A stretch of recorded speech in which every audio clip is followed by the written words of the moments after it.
Évangile du 28 mars 2026, Jean au chapitre 11, versets 44 à 57.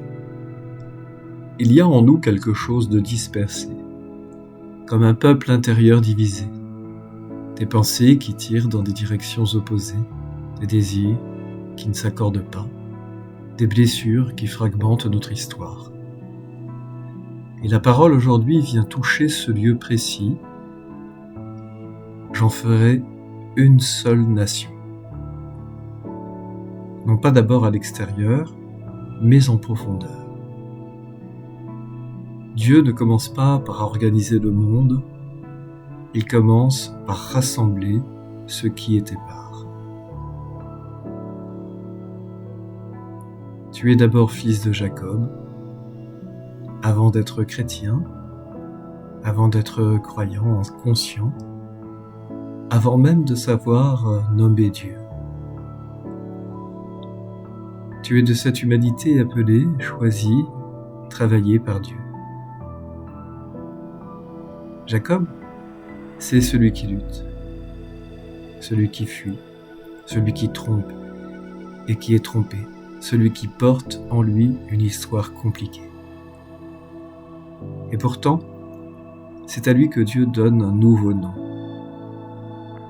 Israël, celui qui a lutté avec Dieu et qui a tenu.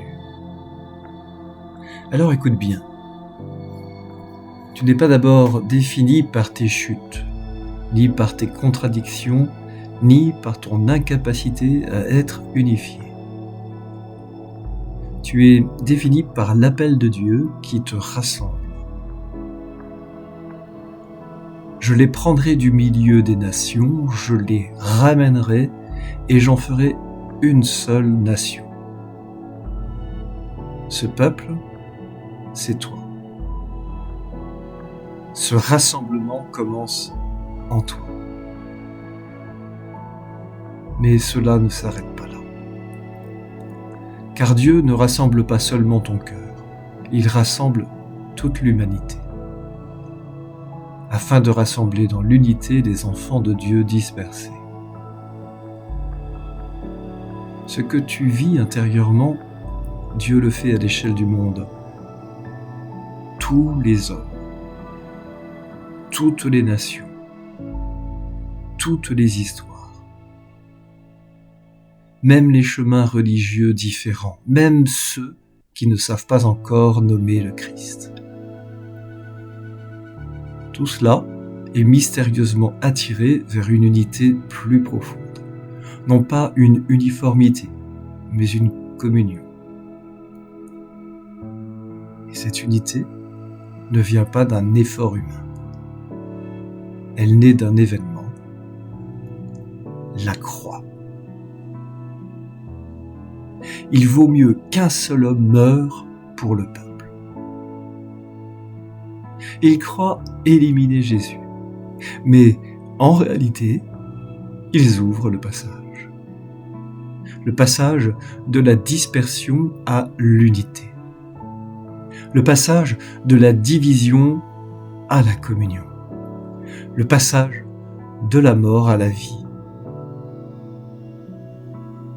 Regarde bien. Ce n'est pas toi qui t'unifie. Ce n'est pas toi qui te rassemble. C'est lui. Par sa mort, par son don total, par cet amour qui ne garde rien pour lui. C'est là que naît le peuple nouveau.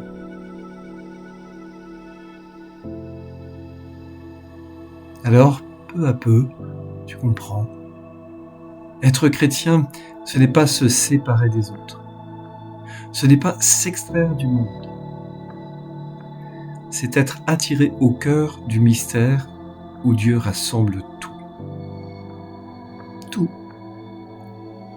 Même ce que tu rejetais. Même ce que tu ne comprenais pas. Même ce qui te semblait étranger.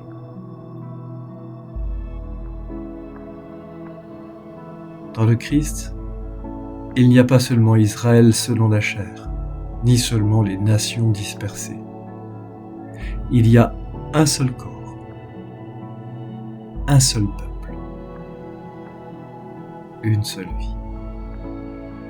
Et toi, tu es déjà appelé à y entrer.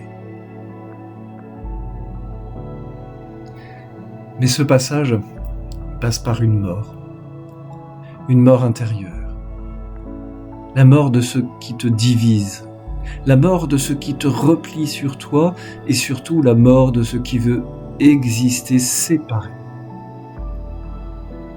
Et cela fait peur,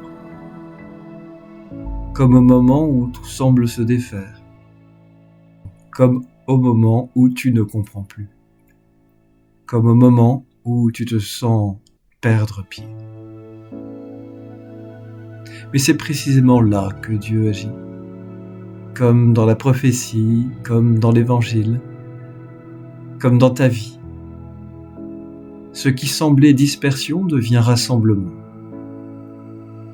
Ce qui semblait fin devient passage.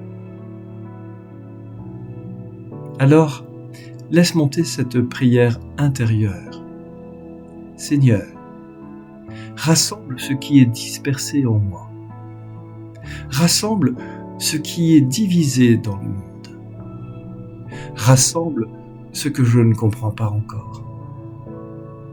Fais de moi un fils de Jacob, appelé à devenir Israël. Fais de moi un homme, ouvert à l'unité de tous en toi. Et conduis-moi jusqu'au cœur de ta Pâque, là où tout meurt et où tout renaît, là où l'unité n'est plus un effort mais un don, là où je découvre enfin que je suis déjà attendu dans ton unité. Amen.